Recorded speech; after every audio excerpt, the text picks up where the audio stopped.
Assalamualaikum warahmatullahi wabarakatuh. Jumpa lagi dan selamat datang kembali di channel Rabu Misteri.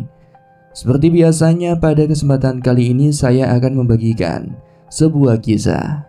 Kisah ini merupakan kisah yang ditulis oleh Kang Dioseta yang berjudul Alas Sewu Lelembut. Namun sebelum saya lanjut ke inti ceritanya, bagi teman-teman yang belum subscribe silahkan bisa tekan tombol subscribe terlebih dahulu. Dan jangan lupa aktifkan lonceng notifikasinya agar tidak ketinggalan update video terbaru dari kami. Untuk itu langsung saja tanpa perlu berlama-lama lagi. Dan inilah bagian keempat, Alas Sewu Lelembut.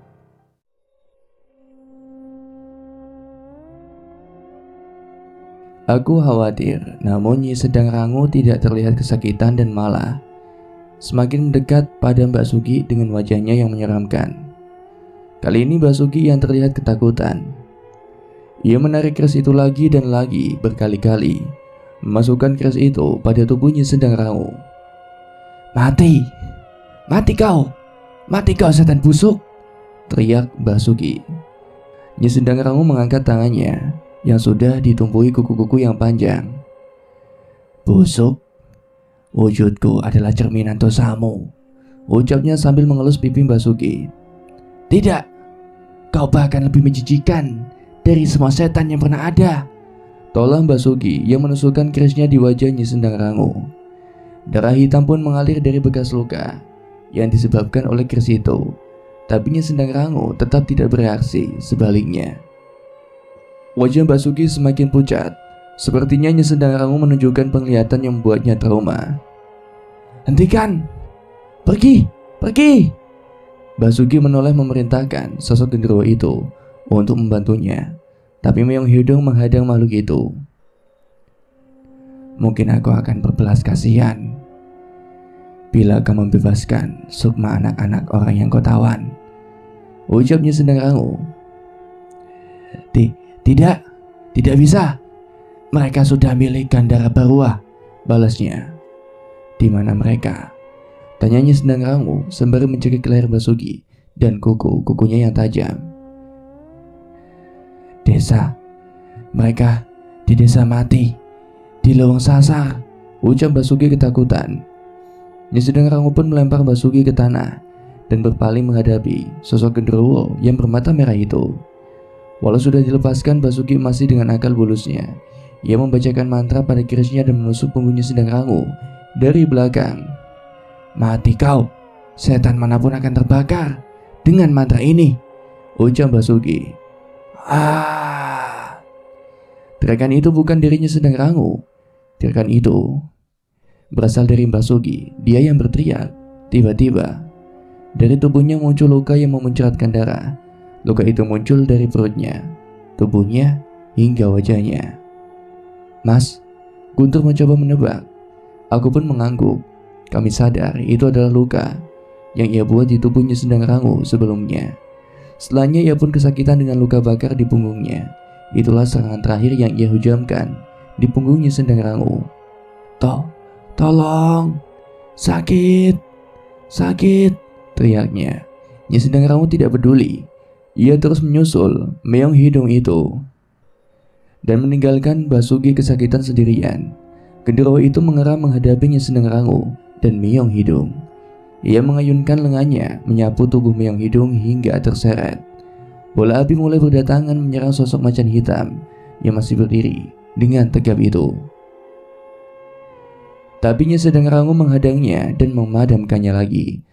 Genderuwo itu mengalihkan serangannya pada Nyi Sedang Rangu, tapi Meong itu menahan dengan tubuhnya. Genderuwo itu mengira mereka berdua sedang terdesak dan meminta semua siluman agar segera menyerbu Nyi Sedang Rangu. Tapi mereka hanya menyerang tanah kosong belaka, sementara Nyi Sedang Rangu sudah berada di hadapan wajah genderuwo itu.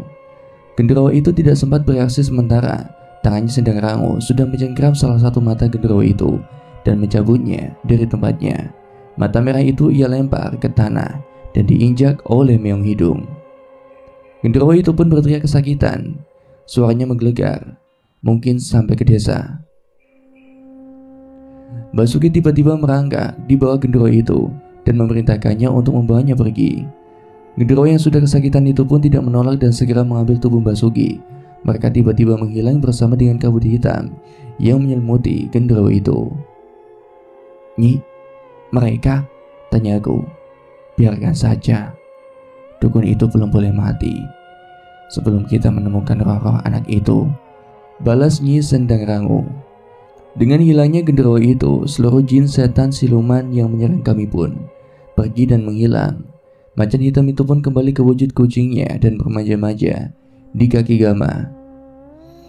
"Sepertinya kita harus ke Lewung Sasar untuk mencari sukma mereka," ucap pada Nyi Sendang Rangu. "Kalau memang perlu ke hutan itu, aku bisa membawa seorang temanku yang paham mengenai hutan itu," sahut Gama.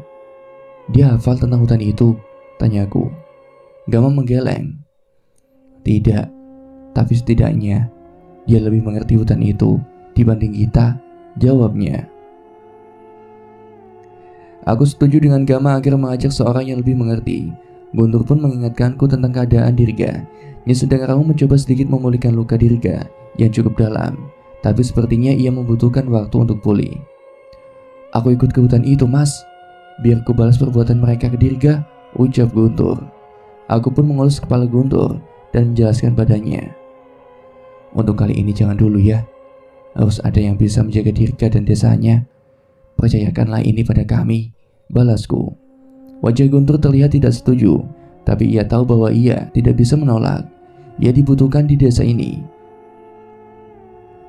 Hujan Nyi Sendang Rangu mengguyur seluruh desa hingga memadamkan rumah-rumah yang terbakar. Setelahnya, ia pun menghilang saat subuh mulai datang. Gama meninggalkan desa sebelum matahari terbit. Aku mencoba untuk mencari kucing yang sebelumnya bersamanya, tapi ia sudah menghilang begitu saja. Abah panik saat mengetahui keadaan Dirga, namun ia menjadi tenang. Setelah Guntur menceritakan bahwa Nyi Sendang Rangu sudah mengobatinya, mereka pun segera membawa Dirga kembali ke rumah untuk memberikan perawatan. Pagi itu aku menjelaskan situasi yang terjadi semalam pada Pak Le dan Abah. Sosok di balik Mbak Sugi bukan sosok yang biasa, bahkan Dirga dan Guntur pun sampai tidak berkutik melawan mereka. "Jadi benar, mereka adalah pengikut Gandara Baruah?" tanya Pak Le. "Benar Pak Le, yang lebih darurat saat ini, sukma Ibu Linggir dan anak-anak yang akan mereka tumbalkan disekap di sebuah desa mati di Lewung Sasar," jawabku. Abah keluar dari kamar Dirga dan ikut bergabung dalam pembicaraan kami. "Gimana keadaan Dirga, Bah?" "Terima kasih pada Nyi Sendang Rangu sudah menutup lukanya. Semoga demamnya cepat turun ya," balas Abah. Abah meletakkan beberapa benda di meja, sesuatu yang ia tarik dari tubuh Dirga. Serangan yang Dirga terima itu bukan serangan biasa. Ada kuku, taring, dan duri dari Gandara Baruah yang mereka gunakan untuk melumpuhkan Dirga, cerita Abah. "Ini semua masih ada di tubuh Dirga?" tanyaku. Abah mengangguk. Ia meletakkan benda-benda mengerikan itu pada sebuah toples kaca yang di dalamnya sudah diberikan kertas bertuliskan ayat-ayat suci. "Benda ini ada di tubuh Dirga, tapi sudah tidak melukai. Mungkin Nyi Sendang Rangu sengaja meninggalkannya untuk memberi kita petunjuk," balas Abah. Cukup masuk akal. Abah pun memberikan benda-benda itu kepadaku, dan aku masih bingung apa maksudnya. "Untuk apa ini, Bah?" tanyaku. "Ada alasan mengapa Lewung Sasar menjadi hutan terlarang. Bukan hanya karena keberadaan makhluk gaib yang mengerikan saja, tapi hutan itu dapat dengan mudahnya menyesatkan kalian. Mungkin benda ini bisa menuntun kalian untuk menemukan makhluk-makhluk itu," jelas Abah.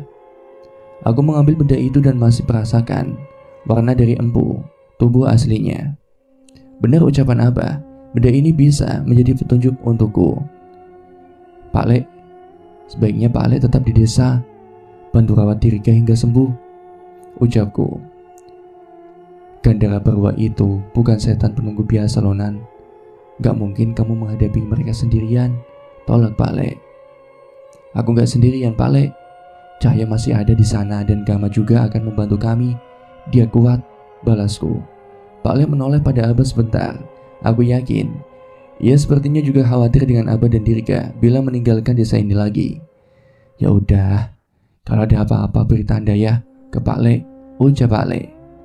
Iya Pak Le, itu sih pasti, jawabku. Aku terlihat cukup lega setelah itu, apalagi saat ini Mas Jagat juga belum kembali bersama Cahyo. Istirahat dulu saja nak Danan, kabari Gama untuk bertemu di mulut leweng sasar saat perbatasan maghrib, ucap Abah. Bukankah semakin cepat kita kesana semakin baik, Bah? Tanyaku. Abah menggeleng. Percuma, pintu masuk leweng sasar hanya terbuka saat langit sudah mulai memerah. Itu adalah saat paling baik untuk menghindari pengaruh gaib hutan itu, jawab Abah. Aku mengerti. Saat itu aku pun menghubungi Gama untuk bertemu di mulut leweng sasar menjelang maghrib. Aku mendapatkan kabar baik saat itu. Ternyata teman Gama juga baru kembali dari hutan itu, dan ia sempat bertemu dengan Cahyo. Mengetahui kabar Cahyo baik-baik saja, aku pun bisa beristirahat dengan tenang untuk mengembalikan semua energi yang terkuras semalam. Kembali lagi ke situasi Cahyo di mana mereka sedang berada di hutan leweng sasar. Suara teriakan makhluk wanita terdengar hingga ke tempat ini. Suaranya yang keras dan mengancam menandakan betapa mengerikannya makhluk itu. Leweng ini terlarang. Tidak ada alasan apapun untuk masuk ke hutan ini, teriak pria gondrong yang membawa sarungku itu. Tatapan itu menjadi semakin tajam. Jelas pria gondrong itu serius dengan ucapannya. Jangan bikin nambah pusing. Aturan apapun itu, kalau demi nyawa temanku, aku gak peduli, balasku sembari menoleh ke arah terakhir aku melihat Mas Jagat. Aku cemas kalau mereka semakin jauh dan tidak terkejar. Aku harus mengejar mereka, ucapku lagi. Orang itu terlihat kesal dengan ucapanku, walau aku merasa ia sedikit mau mendengarkan alasanku. Mungkin aku harus mencoba mendekat dan menjelaskan keadaannya, tapi awas!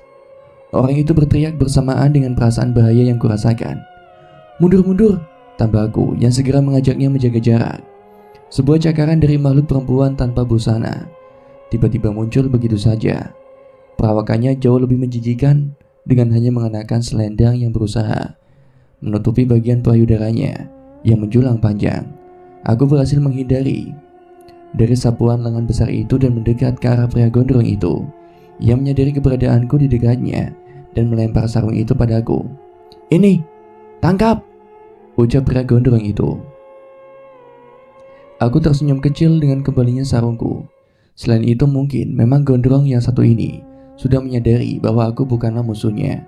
Aku tahu wewe gombel itu menyadari kami berdua sebagai ancaman. Ia pun terlihat sangat berambisi untuk menghabisi kami.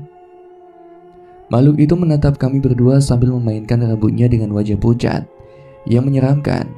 Apalagi mulutnya mulai meneteskan lendir yang berwarna hitam. Ini wilayahku. Mengganggu wilayahku akan kuhabisi kalian, ancam makhluk itu.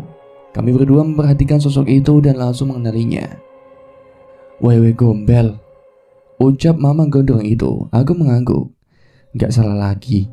Mamang Gondrong itu terlihat sedang memikirkan sesuatu. Sepertinya ia menyesali posisinya yang berada di situasi ini. Aku menoleh, ternyata makhluk itu tengah menerjang pepohonan dan bersiap untuk menyerang Mamang Gondrong.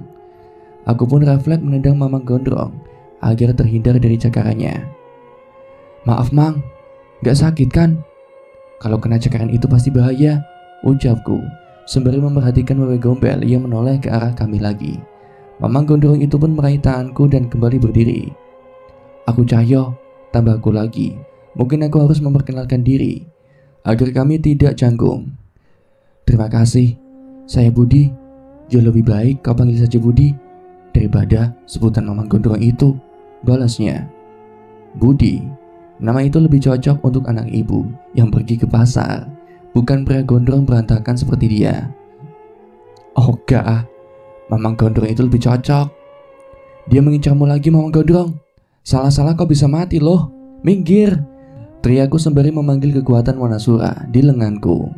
Aku berhasil menahan serangannya sesaat dan segera menarik Budi menjauh. Mau kemana? Teriak Mamang Gondrong yang bingung dengan perbuatanku. Makhluk itu terlalu kuat untuk kita lawan berdua. Sepertinya ada hal yang lebih penting yang harus kita lakukan. Tahan dulu dirimu, Mamang Gondrong, ucapku tergesa-gesa. Jangan kabur, mati kalian, Suara teriakan itu terdengar sampai ke telinga kami yang sudah menjauh. Kami pun sampai ke sebuah tempat yang sepertinya dekat dengan jalan keluar. Aku mulai merasakan perbedaan energi di tempat ini. Sayangnya aku tidak mungkin keluar tanpa Mas Jaga dan yang lainnya. Cahyo, bagaimana kau bisa sampai di tempat ini? Dari mana kau berasal? Tanya Mang Gondrong. Panjang ceritanya, Mang. Kalau diceritakan sekarang, sebaiknya kita berpencar dulu. Saat udah ada kesempatan dan bantuan, kita habisi makhluk itu bersama-sama, ucapku. Benar-benar, aku gak menyangka makhluk itu bisa berada di hutan ini, balas Mang Gondrong. Sebenarnya aku berpikir kalau Mang Gondrong ini bukan orang jahat dan mungkin suatu saat aku akan membutuhkan bantuannya. Akan berbahaya bila pergi sendirian. Mungkin setidaknya harus ada yang melindunginya. Kliwon! Teriakku pada sosok yang tengah memperhatikan hutan ini. Sedari tadi, ia pun berlari dari pohon ke pohon dan mendekat ke arah kami. Jangan diem aja, sini bantuin, panggilku pada Kliwon yang sudah tiba di dekat kami. Ia segera menaiki pundakku seolah siap menerima perintah dariku. Itu kera dari mana? Tanya Mang Gondrong. Dia temanku. Biar dia nemenin Mang Gondrong. Percaya deh, mungkin Mang Gondrong lebih tahu tentang hutan ini, tapi Kliwon bisa jadi pelindung yang andal. Jelasku berharap agar Mang Gondrong mau menerima bantuanku. Mang Gondrong itu terlihat ragu.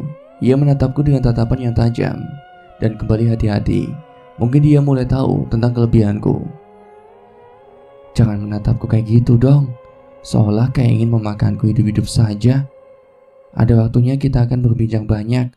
Lagi pula dagingku itu pahit, ucapku membalas tatapannya.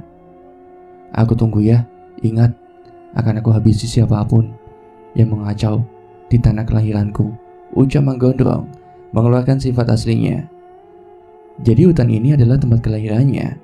Pantas saja ia begitu kesal dengan orang luar yang memasuki hutan terlarang ini. Aku pasti bantu melawannya. Kliwon akan bersama kamu, Mang Gondrong. Sugi menunggu hari siangnya tiba. Tenang saja, ucapku yang segera berbalik meninggalkanku dan mencari jejak Mas Jagat dan yang lain. Sekilas aku melihat hutan ini tidak sebesar alas wetan, tapi hutan ini begitu menyesatkan. Aku tidak bisa menggunakan insting manusia di hutan ini. Aku pun mencoba untuk memikirkan bahwa diriku adalah Kliwon. Kemana arus hutan ini akan bergerak dan di mana arah yang paling memungkinkan untuk keberadaan mereka bertiga. Aku berlari menembus pepohonan dengan tenang, bukan karena aku telah mengetahui keberadaan mereka, melainkan karena sarungku sudah terikat di pundakku.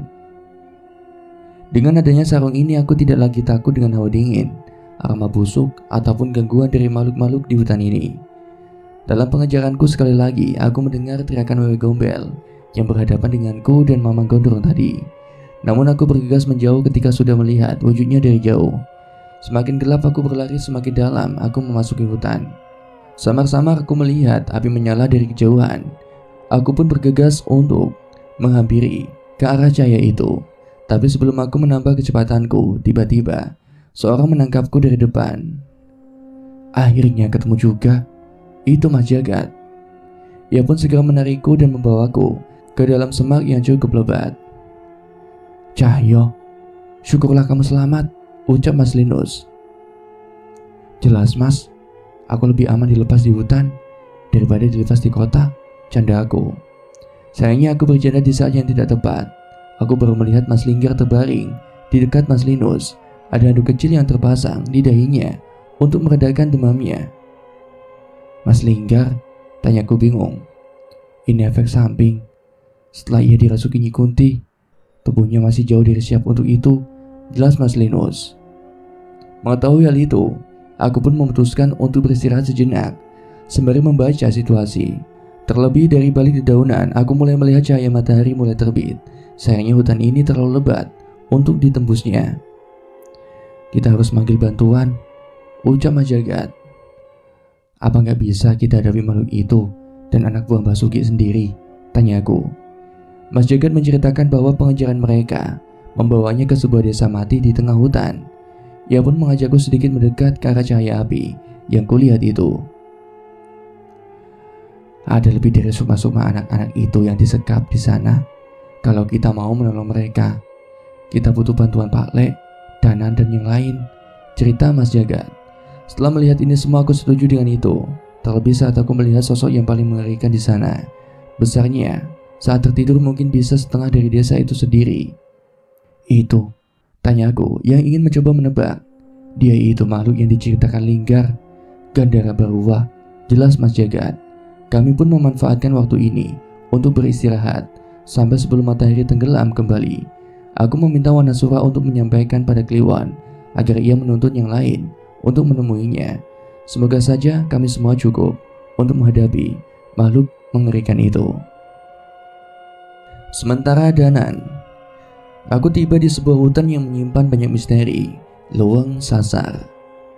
Namanya mengingatkanku pada sebuah rumah di hutan karet yang dikenal oleh warganya dengan sebutan Imah Luang.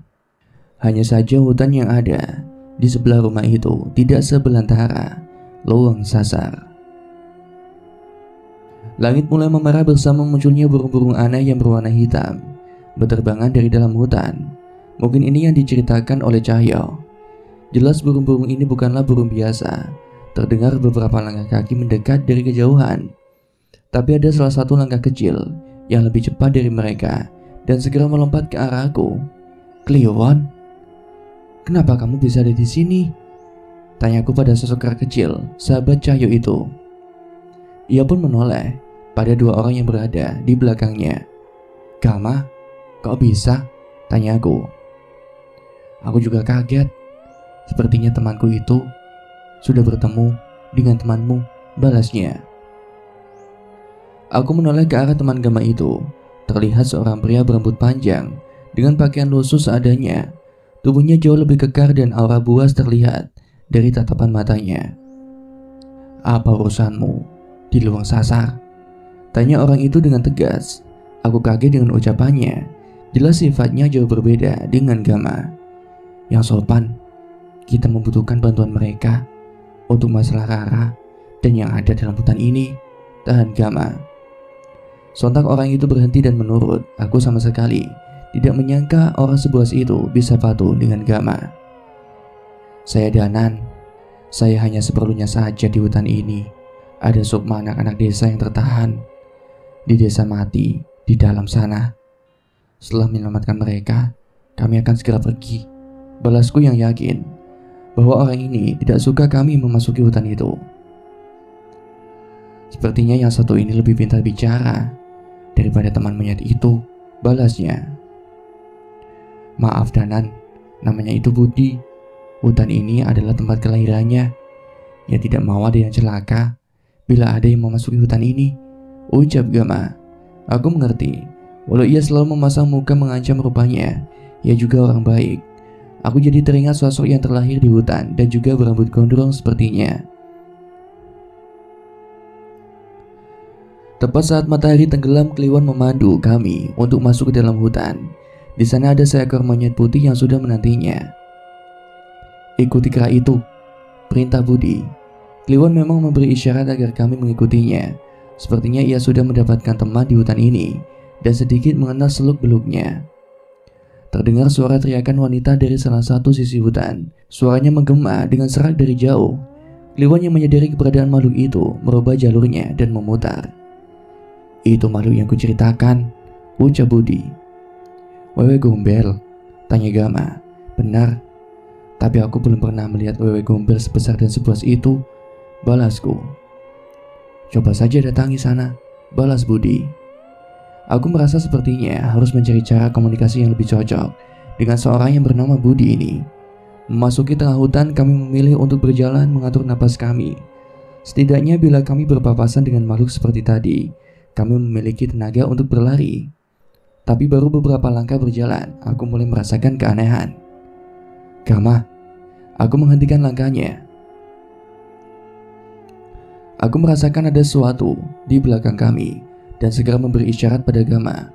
Budi mendahului Gama ke arah yang kuisyaratkan, seolah berusaha melindunginya. Ada sesuatu di sana, ucap Budi. Bersama dengan ucapannya tiba-tiba sepasang mata merah muncul dari dalam kegelapan. Aku menduga itu adalah genderuwo yang sejenis dengan Hodam Basuki. Lari, kita temukan yang lain dulu, ucapku. Kami bertiga pun menjauh dari makhluk itu dan berlari. Namun saat makhluk itu sudah mengetahui bahwa kami menyadari kehadirannya, ia pun mengejar kami. Suara desikan pohon yang patah terdengar bersama langkah besar yang mengejar kami. Kliwon sudah berusaha mencari jalur untuk menghalangi makhluk itu, namun sepertinya tidak berpengaruh begitu banyak. Aku sempat berpikir untuk melawannya, tapi aku harus menyimpan kekuatanku untuk menghadapi Gandara Barua apabila ia benar ada di hutan ini. Di tengah pelarian kami tiba-tiba melihat sosok seseorang yang sedang berdiri di tengah hutan. Dengan cepat aku bisa mengenali sosok itu dari sarungnya. "Panjul!" teriakku. Cahya pun menoleh ke arahku dan segera menyambut kami. "Danan, Kliwon, Mamang Gondrong," teriak Cahya. "Syukurlah, kami butuh bantuanmu," ucapku yang sekarang merasa bisa menghadapi makhluk itu dengan keberadaan Cahya. "Bantuan? Kebalik tolol, aku yang butuh bantuan kalian," teriak Cahya. Dari arah kedatangan Cahya tiba-tiba muncul makhluk yang suaranya tidak asing. Makhluk wanita bertubuh besar dengan kuku yang panjang dan tajam. Aku mengenali makhluk itu dengan mudah saat melihat payudara yang menggelambir dan hanya tertutup sehelai kain lusuh. "Itu Wewe Gombel yang tadi," teriakku panik. "Oh, jadi udah tahu. Bagus deh, gak usah aku kasih tahu ya," balas Cahya. "Sialan kamu Jul," teriakku. Seketika kami terkepung dengan keberadaan dua makhluk besar di hutan ini, sang Wewe Gombel dan Genderuwo, anak buah dari Gandara Barua. "Mamang Gondrong, kita lanjutin pertarungannya," teriak Cahyo. "Mamang Gondrong?" Aku sedikit tertawa mendengar panggilan itu. Entah mengapa Cahya bisa akrab dengan orang sebuas budi. "Sekali lagi kau memanggilku dengan nama itu, kulumat kepalamu," balas Budi. "Danan, itu!" Gama menunjuk ke arah beberapa orang yang muncul bersama genderuwo itu. Sepertinya mereka juga anak buah Basuki yang sudah dirasuki. "Wana Surah!" Cahya berteriak sekuat tenaga memanggil sahabat di dalam dirinya itu. Seketika kekuatan melimpah mengalir di kedua tangan dan kakinya. Dengan kekuatan itu, ia melompat sekuat tenaga dan menghantam tubuh Wewe Gombel itu. Budi merespon serangan Cahya dengan menangkap Wewe Gombel yang terjatuh itu dan membantingnya ke tanah. Ia pun menaiki wajahnya dan mencengkeramkan tangannya di bola mata Wewe Gombel itu. "Manusia brengsek!" umpat Wewe Gombel itu. Aku sudah menarik keris Rara Sukma dalam tubuhku dan membacakan sebuah ajian yang membuat keris itu menyala. Tepat saat genderuwo itu mendekat, aku menghindari serangannya dan menghujamkan keris itu tepat di jantung genderuwo itu. Sayangnya, sepertinya seranganku tidak berdampak banyak. Aku melihat gelang Gengge sudah ada di tangan Gama, namun ia masih menahan ritualnya dan terus membacakan doa berusaha agar sosok yang merasuki orang-orang itu bisa pergi. Sayangnya orang-orang itu masih bersikeras untuk menyerang Gama. Krak! Terdengar suara tulang seseorang yang patah tepat saat Budi menyusul Gama dan menghabisi salah seorang yang ingin menyerangnya. Tak hanya mematahkan lehernya, Budi juga menghabisi orang-orang itu dengan sadis hingga darah bermuncratan di tubuhnya. "Gila! Dia masih manusia!" teriakku memperingatkan Budi. "Tidak lagi," balasnya dingin. "Lah, Mamang Gondrong, ini Wewe Gombelnya gimana?" protes Cahyo. Sementara itu, Wewe Gombel itu kembali berdiri dengan penuh amarah. "Anak perempuan itu harus selesai ditumbalkan dan akan kuhabisi kalian," teriak Wewe Gombel itu yang ingin meninggalkan kami. "Anak perempuan? Budi, itu pasti Rara!" teriak Gama. Dengan sigap Gama dan Budi meninggalkan tempatnya untuk mengikuti genderuwo itu. "Danan, kita berpisah di sini ya. Anak yang aku cari pasti ada di sarang makhluk itu," teriak Gama. "Jangan nekat woi, makhluk itu terlalu berbahaya," tambahku. Cahyo menyadari maksud mereka dan memanggil Kliwon. "Kliwon, tolong mereka, jangan sampai mereka mati," perintah Cahyo. Kliwon pun mengikuti Gama dan Budi, seolah-olah sudah akrab dengan mereka. Mengetahui maksud kami untuk menolong mereka, Gama pun berhenti sebentar dan mencari sesuatu dari kantongnya. "Danan, tangkap!" Triagama. Ada sebuah benda berbentuk botol kecil yang dilemparkan ke arahku. Botol itu berisi cairan dengan rempah yang aneh di dalamnya. Apa ini? Tanya aku. Itu wewangian peninggalan Ki Laksamana. Aku merasa itu akan membantumu, Triagama. Tanpa menjelaskan apapun, Gama tiba-tiba sudah pergi menjauh mengejar wewe gombel itu. Aku yakin urusannya tidak kalah penting dengan kami. Mamang Gondrong sudah membantu untuk mengurus orang itu. Berarti tinggal setan genderuwo itu, ucap Cahyo. Benar, selesaikan dengan cepat, balasku. Dengan kekuatan Wanasura, Cahyo melemparkanku jauh ke atas genderuwo itu. Tentu saja sebuah sapuan tangan besar sudah menanti untuk menghabisiku, tapi Cahyo sudah bersiap untuk menghalaunya. Kilatan putih menyala dari keris Raga Sukmaku. Ada sebuah titik yang kuincar di atas sana. Cahyo! Teriakku. Ia mengambil sarungnya dan menutupi mata genderuwo itu. Dengan bantuan itu aku bisa mendaratkan keris Raga Sukmaku tepat di ubun-ubun genderuwo itu yang lengah karena sarung Cahyo.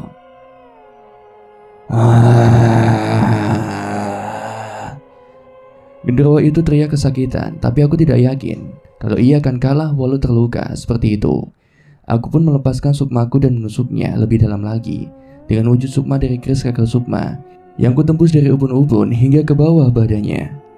Teriakan genderuwo itu berhenti bersama asap hitam yang menguap dari tubuh genderuwo yang mulai menghilang itu. Selesai, tanya Cahyo. Aku mengangguk. Sepertinya genderuwo ini tidak sekuat yang dipanggil oleh Mbak Sugi. Mungkin Mbak Sugi sudah memberinya lebih banyak tumbal. Kalau ketemu makhluk serupa yang bermata satu, hati-hati Jul, ucapku. Maksudnya, genderuwo bermata satu itu sama-sama anak buah genderuwo berua. Hanya saja dia sudah memakan tumbal yang lebih banyak hingga jauh lebih kuat, peringatku. Setelah yakin tidak ada gangguan, Cahyo pun membawa kami untuk menemui Mas Jagat dan yang lainnya. Aku melihat Mas Linggir yang pucat namun sepertinya sudah bisa bergerak dengan baik. Cahyo menjelaskan tentang keberadaan sebuah desa yang dipenuhi oleh roh manusia yang disiksa. Menurut Mas Linggir, tempat itulah yang ada di dalam penglihatannya. Pak Le dan Dirga gak ikut Nan?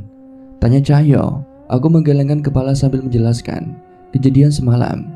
Juga cukup khawatir saat mendengar Dirga terluka, tapi ia lega saat mengetahui Pak Le di sana merawatnya. Dapat salam dari Guntur. Sekarang dia yang bertugas untuk menjaga desa, ucapku pada Cahyo. Sepertinya tanggung jawab muridnya Jombrong itu tidak bisa diremehkan ya, balas Cahyo. Kami pun menghitung kekuatan kami untuk menyelinap ke desa itu. Apabila sampai harus berhadapan dengan Gandara Berua, kekuatan apa saja yang kami punya? Kekuatan Nyi Kunti itu sangat mengerikan.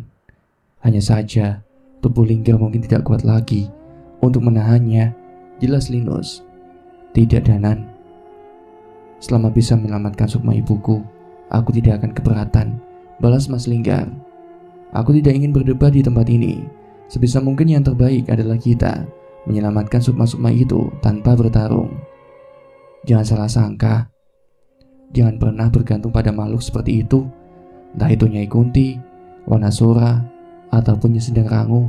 Hanya pada Yang Maha Kuasa lah tempat kita berharap untuk menyelamatkan mereka, jawabku.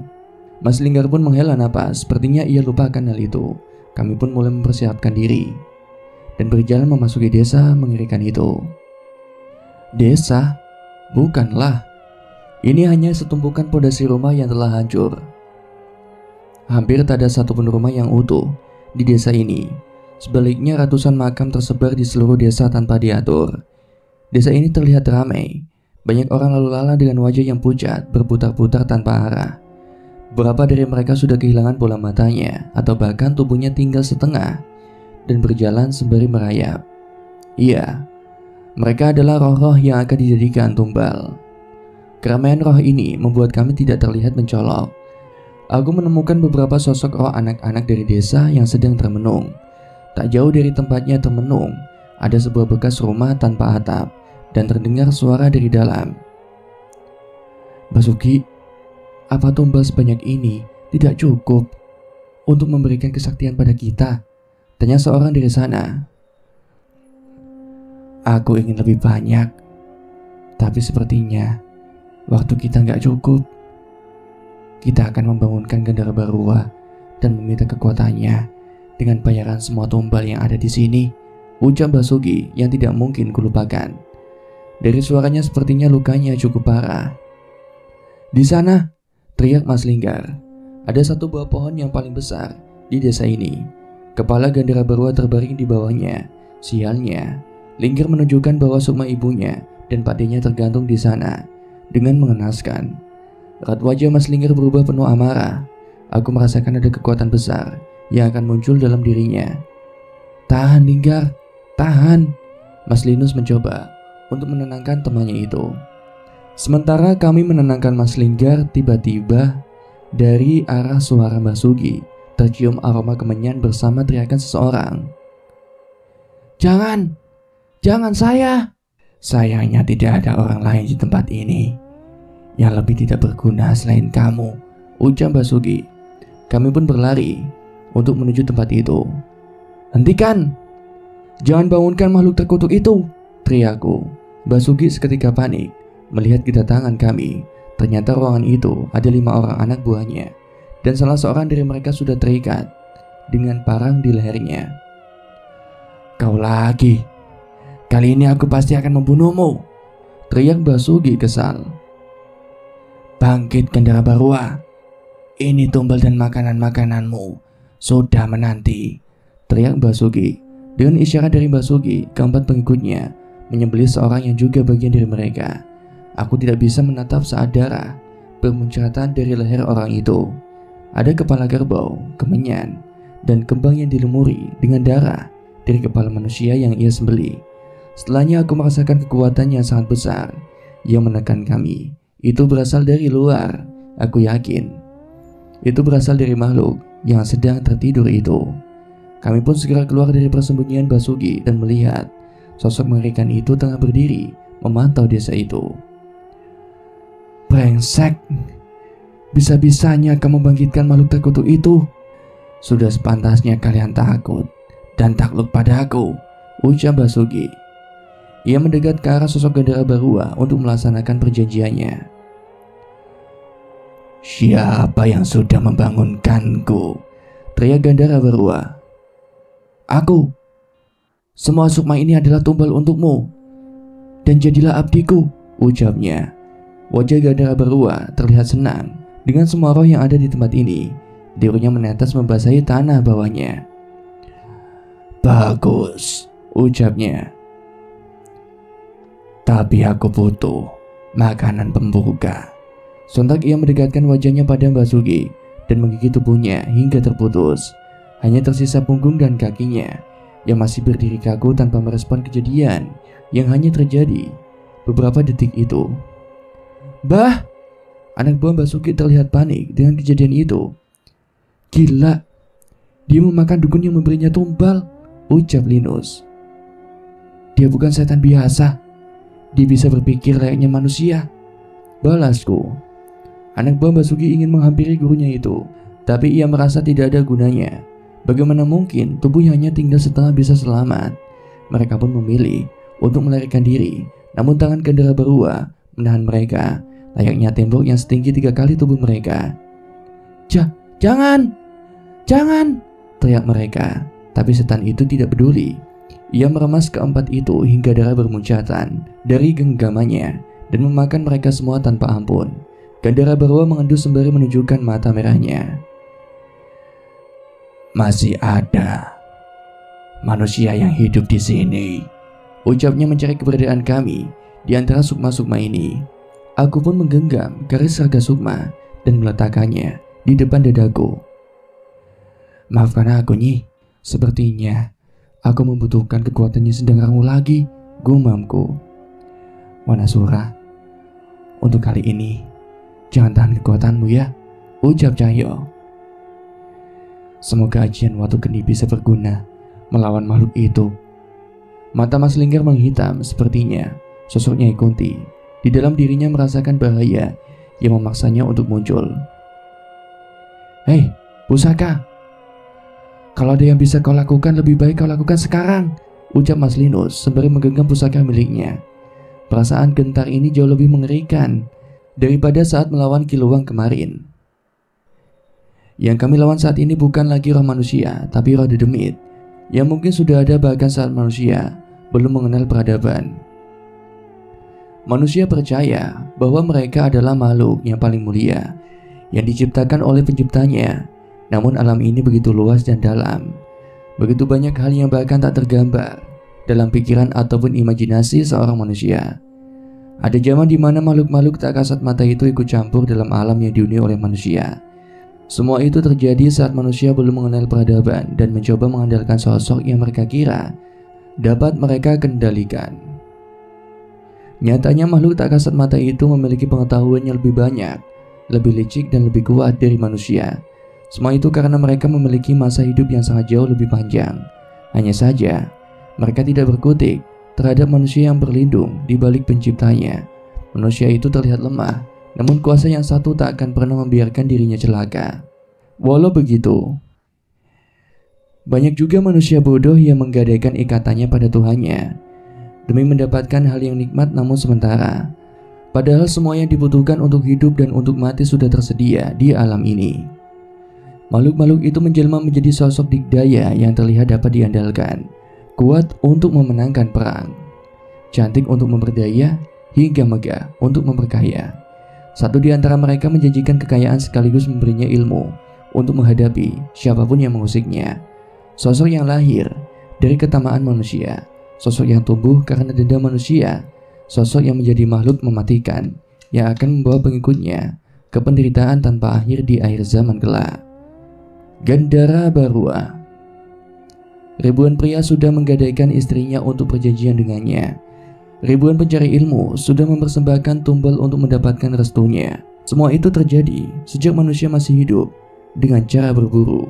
Hingga saat ini manusia berubah, bertahan hidup dengan saling menipu. Kebodohan itu menciptakan sesosok makhluk yang haus darah dan tak terkendali. Sosok dikdaya yang membuat siapapun gentar melihatnya, dan sosok yang terus mencari manusia untuk disesatkan. Satu hal yang dapat dipastikan saat kebangkitannya, banjir gede. Mbah Sugi, sosok dukun yang mengabdi pada makhluk mengerikan itu, mati begitu saja setelah ritualnya membangkitkan sosok yang ia puja. Bahkan hanya setengah tubuh bawahnya saja yang tersisa dari jasadnya. Kali ini aku benar-benar gentar. Sedikit saja aku salah mengambil keputusan, mungkin kami akan bernasib sama seperti Mbah Sugi dan anak buahnya. Tak membutuhkan waktu lama sampai mata hitam makhluk besar itu menemukan keberadaan kami. Ia pun meletakkan kedua tangannya di tanah dan memajukan kepalanya untuk melahap kami. Lari, lari! Teriakku memperingatkan Cahyo dan yang lain. Wajah mengerikan itu mendekat ke arah kami. Majikan menarik Mas Linggar dan Mas Linus masuk ke dalam alam gaib, sementara Cahyo menarikku untuk melompat lebih jauh dari jangkauan makhluk itu. Wanasura! Cahyo tidak menahan diri. Ia segera kembali ke arah Gandara Barua untuk menghantamkan pukulan pada wajahnya. Raungan Wanasura terdengar ke seluruh hutan, seolah menandakan bahwa ia mengerahkan seluruh kekuatannya. Pukulan itu telah mengenai wajah makhluk besar itu, tapi sayangnya serangan itu hanya mampu membuatnya sedikit menoleh. Manusia, bukan. Ini kekuatan rasa kuat ala Swanamarta, ucap Gandara Barua yang mendapati keberadaan Cahyo. Gendero jelek, ojo sak penake main cokot-cokot wae. Iki uang, dudu berkedel, teriak Cahyo sambil menunjuk-nunjuk wajah makhluk itu. Menyadari keberadaan Cahyo, Gandara Barua pun berdiri memandangi kami dari ketinggian, seolah ingin menunjukkan betapa perkasanya dirinya. Tidak pantas makhluk sepertimu itu mengabdi pada manusia lemah. Mengabdilah padaku, ucap Gandara Barua pada Cahyo. Tapi aku tahu dengan jelas bahwa ucapannya itu tertuju pada Wanasura yang berdiam di raga Cahyo. Raungan Wanasura terdengar begitu keras menentang ajakan Gandara Barua. Semangat itu disambut oleh Cahyo yang segera kembali melesat untuk menghantam perut makhluk itu. Sayangnya kali ini makhluk itu tak sedikit pun terpengaruh oleh serangannya. Sebaliknya dengan cepat tiba-tiba kaki makhluk itu sudah menghantam tubuh Cahyo. Sontak Cahyo pun terpental hingga tubuhnya terhempas di salah satu pohon. Namun ketika makhluk itu kembali ingin menyerang Cahyo, aku membacakan mantra pada kerisku dan menusuknya pada salah satu kakinya. Makhluk itu pun tertahan dan berpaling menatapku. "Keris pusaka, mau mengalahkanku dengan benda itu?" ucap Gandara Barwa. Aku sadar seranganku tak cukup membuatnya terluka. Dengan cepat aku menarik kembali kerisku dan menjauhi dirinya. Tapi tubuhnya terlalu besar hingga tangannya dengan mudah dapat meraihku. "Danan!" teriak Cahyo khawatir. Wajar saja, berbeda dengan Cahyo yang dilindungi kekuatan Wanasura. Dengan serangan itu dengan mudah aku akan berubah menjadi tumpukan daging yang berserakan seperti anak buah Mbak Sugi. Aku tak sempat untuk menghindari besarnya tangan yang beberapa kali lipat dari tubuhku itu. Tapi sebelum tangan itu menyentuhku, tiba-tiba pemandangan di sekitarku berubah. Ada Mas Jagat di belakangku. "Hampir saja aku terlambat," ucap Mas Jagat. Ternyata Mas Jagat menyelamatkanku dengan memindahkanku ke dimensi lain. Aku pun menarik napas lega saat menyadarinya. "Ayo kembali, Cahyo sendirian." Dalam sekejap kami sudah kembali ke hadapan makhluk raksasa yang sedang beradu pukulan dengan Cahyo. Namun sekali lagi, Cahyo terpental. Aku melihat sesuatu menyala merah dari tangan Jagat. Ia berlari mendahuluiku dan membacakan mantra pada sebuah batu yang berada di genggamannya. Ia pun melemparnya dan sebuah batu menyala melesat ke wajah Gandara Barwa. Sebuah ledakan membakar wajah makhluk itu. Namun sekali lagi, serangan itu hanya membuat makhluk itu semakin kesal. "Ajian Watu Geni tidak berguna," ucap Jagat. Kini makhluk itu berpaling ke arahku lagi. Cahyo yang sudah babak belur segera menghampiriku, mencoba untuk menghadang serangannya yang mungkin akan diarahkan kepadaku dan Mas Jagat. "Ke alas Wana Marta. Ku berikan waktu hingga aku selesai menikmati tumpal unukku ini. Setelahnya kau harus memilih menjadi abdiku atau mati bersama mereka," ucap Gandara Barwa. Aku tak menyangka makhluk itu masih mengharapkan Wanasura untuk menjadi abdinya. Entah itu sebuah keberuntungan atau hanya sebuah bom waktu untuk mematikan kami. Setelah mengucapkan itu, perlahan tubuh Gandara Barwa itu menyusut semakin mengecil. Tubuhnya yang hampir sebesar setengah dari desa itu berubah seukuran manusia biasa, dengan seluruh tubuh yang berwarna hitam. Kukunya panjang dan bulu yang lebat di seluruh tubuhnya. Giginya tajam dengan taring yang menjulur keluar dan matanya menyala merah. "Apa dia melemah?" tanya Cahyo. Tidak mungkin. Tekanan kekuatannya masih kurasakan, bahkan semakin kuat, balasku. Gandara Barwa yang dalam wujud manusia itu menjengkram salah satu sukma seorang wanita yang terikat di sana. Ia menjabak rambutnya dan memakan roh itu dari wajahnya. "Hentikan!" teriakku dan Cahyo. Kami bergegas untuk menuju Gandara Barwa dan melancarkan serangan kami. Cahyo melompat dengan kekuatan Wanasura dan menghantam kepala setan itu. Sementara aku melancarkan ajian lebur suketi untuk melemparkan pukulan jarak jauh padanya. Sayangnya, makhluk itu tidak terluka sedikit pun. Ia tidak memperdulikan setiap serangan kami dan terus melumat roh itu hingga habis. Setelahnya ia kembali mencari roh lain dan kembali menerkamnya. "Hentikan! Hentikan!" teriak Cahyo yang terus memukuli makhluk itu bertubi-tubi. Tapi kekuatan Wanasura benar-benar tidak berguna terhadapnya. Cahyo terlihat frustasi saat tak berkutik melihat roh seorang manusia yang seharusnya masih hidup dihabisi di depan matanya. Ini pertama kalinya serangan kami sama sekali tidak berguna pada suatu makhluk. Aku tidak ingin menambah korban lagi dan segera meletakkan keris raga sukmaku itu di hadapan dadaku. Aku mengingat dengan jelas mantra yang diturunkan oleh leluhurku. Sebuah mantra yang seharusnya hanya kubacakan saat dalam keadaan terdesak di antara hidup dan mati. Tapi kali ini nyawa puluhan orang dipertaruhkan. "Jagat lembut boten duwe wujud, kula nimbali surga loka surga kayangan, keton mulih sampun ampani, tekas asat kan sedanten." Angin berhembus dengan tenang. Suara hutan masih berbaur dengan suara teriakan roh yang siap dihabisi oleh Gandara Barwa. Tapi aneh, tak ada air hujan yang menetes. Tak ada pula tanda-tanda kemunculan sosok yang mendekat ke arah kami. "Tidak mungkin, mantraku gagal," ucapku. Aku pun mengulang mantra itu sekali lagi. Kupastikan sukmaku dan keris raga sukma menyatu saat membaca mantra itu. Tetapi tetap sama, tidak ada lagi tanda-tanda kemunculan Nyi Sendang Rangu. "Danan, apa yang terjadi dengan Nyi Sendang Rangu?" ucap Cahyo yang menyadari ada yang salah dengan mantraku. Entah, tidak terjadi apapun.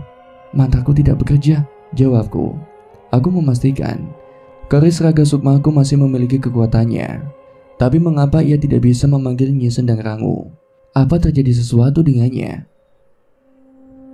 Hutan ini menghalanginya mendekat. Tiba-tiba Mas Linus mendekat, namun aku mengenal itu bukanlah suaranya.